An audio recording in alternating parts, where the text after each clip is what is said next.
Hi everyone, Purabi কিচেনে সবাইকে স্বাগত। আজ আমি আপনাদের সঙ্গে শেয়ার করব ভীষণ মজাদার একটি ফিশ ফ্রাই। রেসিপিটি একবার হলেও ট্রাই করবেন, বাসার সবাই অনেক পছন্দ করবে। অনেকে বলে মাছ থেকে গন্ধ আসে, এভাবে করে দেখতে পারেন। ভিডিওটি ভালো লাগলে চ্যানেলটিকে সাবস্ক্রাইব করে লাইক শেয়ার কমেন্ট করার অনুরোধ করছি। তো চলুন কিভাবে করলাম দেখে নেই। প্রথমে নিয়েছি গোটা একটি সাইফন মাছ, অনেকে বলে পেট মোটা পুঁটি মাছ। মাছটাকে কাটার পরে মাছের দু সাইড এভাবে কেচে দিয়েছি।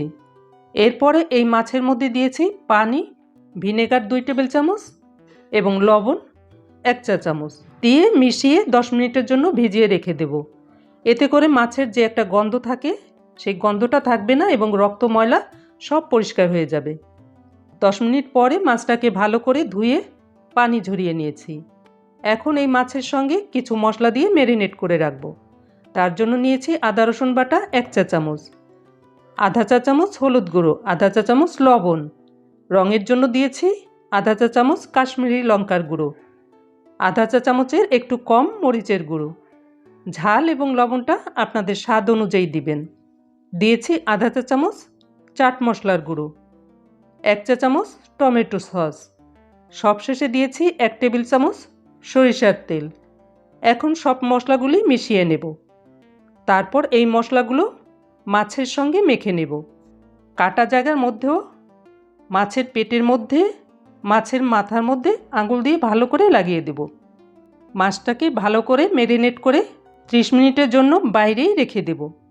যদি এর থেকে বেশি সময় রাখতে চান তাহলে ফ্রিজে রেখে দিতে হবে। 30 মিনিট পরে এখন মাছটাকে ভেজে নেব। তার জন্য চুলায় এ ধরনের একটি ফ্রাই প্যান নিয়েছি, এতে করে ভাজতে সুবিধা হবে। এর মধ্যে দিয়েছি সরিষার তেল 2 টেবিল চামচ। তেলটা কিছুটা গরম হলে এর মধ্যে দিয়েছি সেই ম্যারিনেট করা মাছটাকে।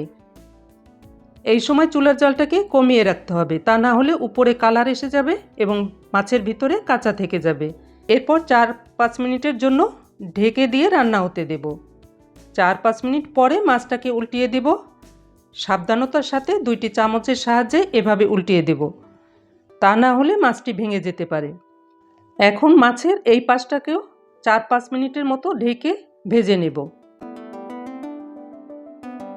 4-5 মিনিট পরে দুই সাইড যখন এরকম ভাজা হয়ে যাবে তখন মাছ মাখানো পাত্রে যে মশলাটা ছিল সেই মশলাটার মধ্যে সামান্য পানি দিয়ে এই মাছের মধ্যে দিয়ে দেব এবং 2 মিনিটের জন্য ঢেকে দেব।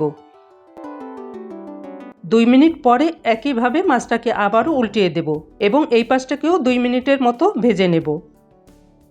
তাহলে আর কাঁচা থাকার ভয় থাকবে না। 2 মিনিট পরে মাছটাকে এদিক ওদিক করে 2-1 মিনিট ভেজে নেব। দেখলেন তো কত সহজ একটি রেসিপি, আর খেতে এক কথায় দুর্দান্ত। আপনারাও এভাবে রান্না করবেন, দেখবেন সবাই খুব প্রশংসা করবে। এই ধরনের অন্য কোনো মাছ দিয়েও এভাবে করতে পারেন, খেতে ভালোই লাগবে। মাছটি আমাদের ভাজা হয়ে গেছে, এখন চুলা জালটা বন্ধ করে নামিয়ে পরিবেশন করব। নামাবার আগে এক টুকরো লেবুর রস এই মাছের উপরে ছড়িয়ে দিলাম, এতে করে টেস্টটা আরও বেড়ে যায়। তাহলে এবার রাখছি, সবাই ভালো থাকবেন, সুস্থ থাকবেন, গুড বাই।